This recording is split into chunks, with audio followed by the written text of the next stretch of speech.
Bismillahirrahmanirrahim. Assalamualaikum warahmatullahi wabarakatuh. Pada kesempatan kali ini saya akan membahas tentang makalah yang saya buat, yaitu makalah tentang teori pembelajaran Janye dan implementasinya dalam pembelajaran matematika. Sebelumnya saya ucapkan terima kasih pada dosen pengampu mata kuliah ini, yaitu Ibu Dr. Heni Pujastuti MPD, yang telah mempersilahkan saya atau memperkenankan saya untuk membacakan makalah saya yang berjudul makalah teori pembelajaran Janye dan implementasinya dalam pembelajaran matematika. Langsung saja. Nah, di sini pokok bahasan yang saya bahas, yang pertama itu pengertian dari psikologi pembelajaran, yang kedua pengertian psikologi pembelajaran matematika, yang ketiga teori psikologi pembelajaran, yang keempat teori Janye, yang kelima kelebihan dan kekurangan teori Janye, dan yang terakhir atau yang keenam implementasi teori Janye dalam pembelajaran matematika. Ya, kita ke materi yang pertama, yaitu pengertian psikologi pembelajaran. Yang pertama kita ke pengertian psikologi terlebih dahulu. Psikologi terbentuk dari kata psyche yang berarti jiwa dan logos berarti ilmu.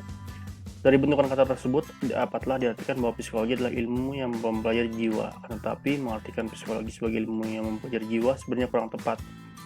Nyatanya psikologi tidak mengklaim jiwa sebagai objeknya, karena jiwa merupakan sesuatu yang tidak dapat diamati secara konkret, dan jiwa merupakan salah satu aspek saja dalam kehidupan individu secara keseluruhan. Jadi psikologi lebih tepat diartikan sebagai ilmu pengetahuan yang mengkaji perilaku individu, khususnya manusia, dalam interaksi dengan lingkungan.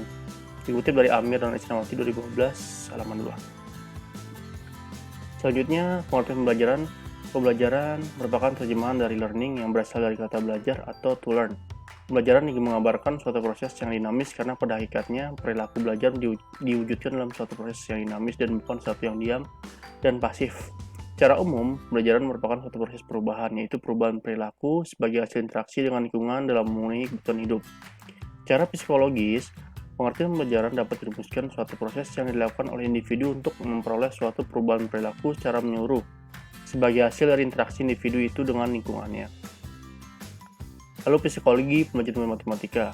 Astori 2007 halaman mendefinisikan psikologi pembelajaran sebagai ilmu yang mengkaji tentang mengapa, bila mana, dan bagaimana proses pembelajaran berlangsung sebagai suatu organisme. Peserta didik sebagai organisme yang tumbuh dan berkembang memiliki karakteristik yang beragam dan amat kompleks. Ketika pembelajaran di kelas berlangsung, peserta didik memperoleh pengaruh dari beraneka ragam aspek yang ada di dalam kelas. Sebagai buah dari apa yang dipelajarinya dalam kelas, peserta didik memiliki perubahan pengetahuan, keterampilan, sikap, emosi, perilaku, sosial, dan berbagai reaksi lainnya. Oleh sebab itu, peran guru di dalam kelas tidak hanya sebagai pengajar, tapi sebagai pendidik sekaligus psikolog yang bertugas menganalisis situasi kompleks yang dihadapi peserta didik untuk kemudian memahami dan mencarikan solusi sesuai dengan prinsip pembelajaran. Nah, di sini ada pengertian psikologi pembelajaran matematika.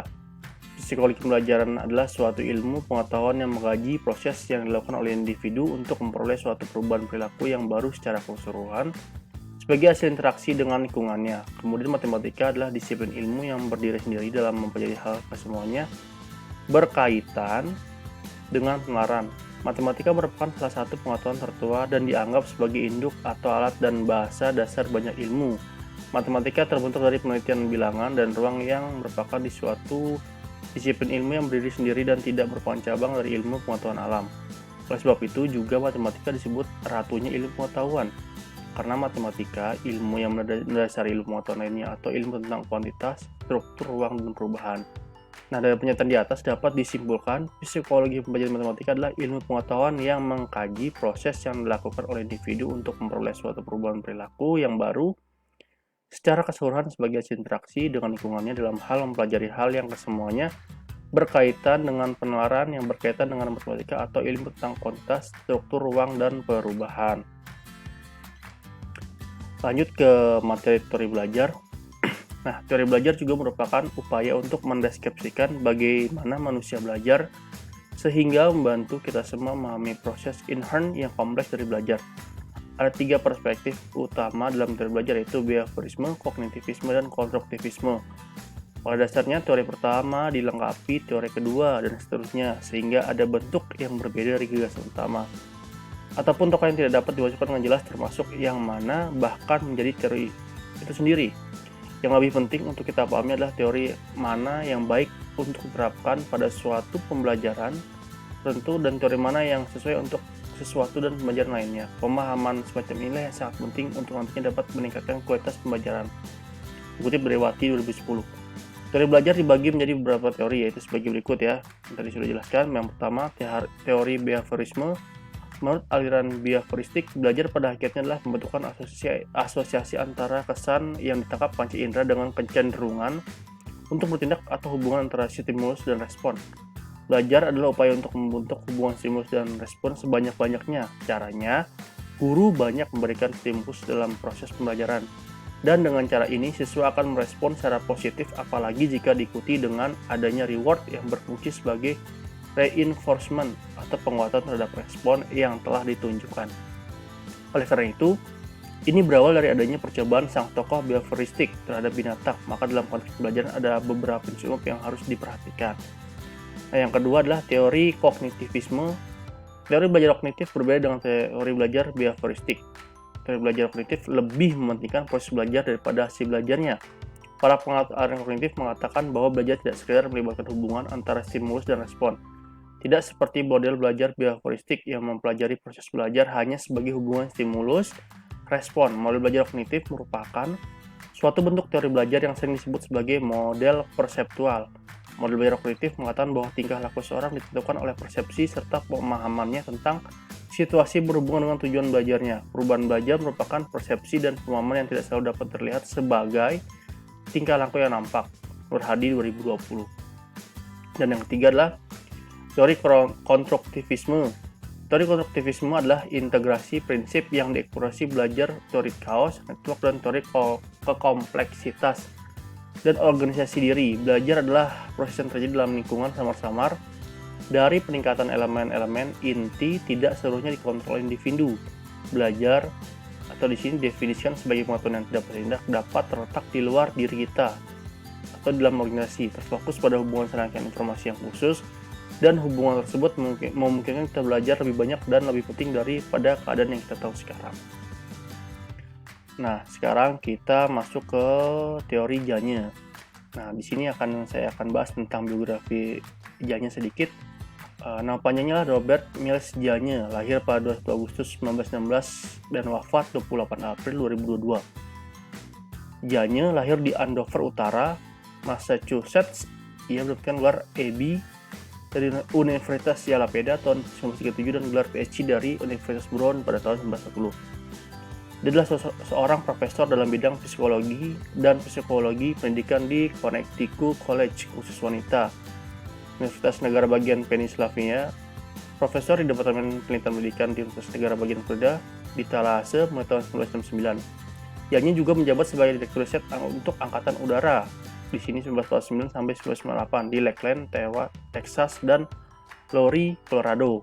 Ia pernah bekerja sebagai konsultan dari Departemen Pertahanan dan untuk Dinas Pendidikan Amerika Serikat pada tahun 1964 sampai 1966. Selain itu, ia juga bekerja sebagai direktur riset pada Institut Penelitian Amerika di Pittsburgh 1962 sampai 1965. Hasil kerja Janya memiliki pengaruh besar pada pendidikan Amerika dan pada pelatihan militer dan industri.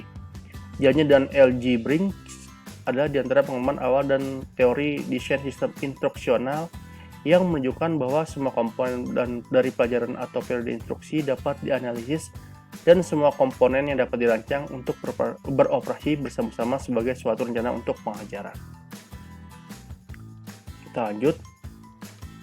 Nah, teori yang dikemukakan oleh Janya sendiri yaitu tergolong ke dalam psikologi tingkah laku atau psikologi stimulus respon. Menurut Janya, belajar merupakan proses yang memungkinkan manusia mengubah tingkah laku secara permanen. Demikian sehingga perubahan yang sama tidak akan terjadi pada keadaan yang baru. Selain itu, Janya mengemukakan kematangan tidak diperoleh melalui belajar.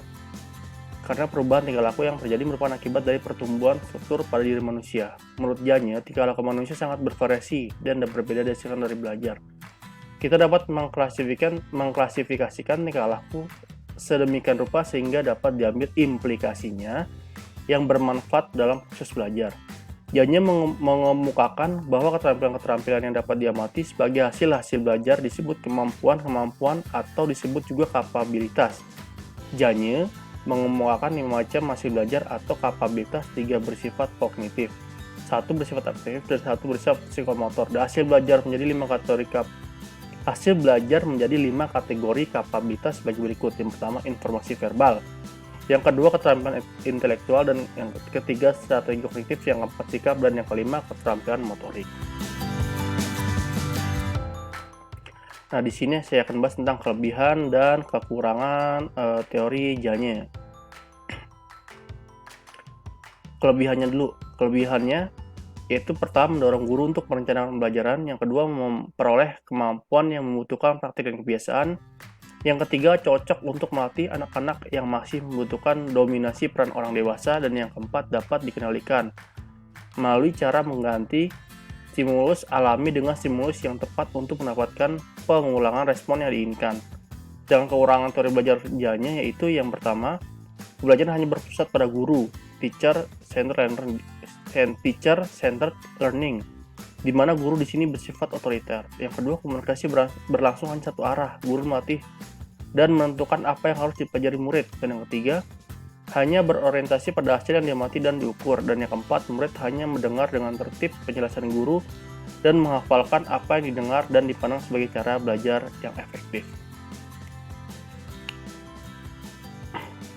Untuk implementasi teori Janya dalam pembelajaran matematika adalah konsep pembelajaran matematika menurut teori Janya terdapat beberapa macam hasil belajar, yaitu informasi verbal, keterampilan intelektual, strategi kognitif, sikap, dan keterampilan motorik. Adapun hasil belajar yang akan dicapai menurut Janya sebagai berikut. Yang pertama, informasi verbal.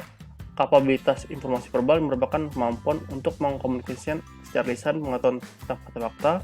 Informasi verbal diperoleh secara lisan, membaca buku, dan sebagainya. Informasi ini dapat diklasifikasikan sebagai fakta, prinsip, nama, generalisasi. Dan yang kedua, keterampilan intelektual merupakan kapabilitas keterampilan intelektual untuk dapat memperbedakan, menguasai konsep, aturan, dan memecahkan masalah.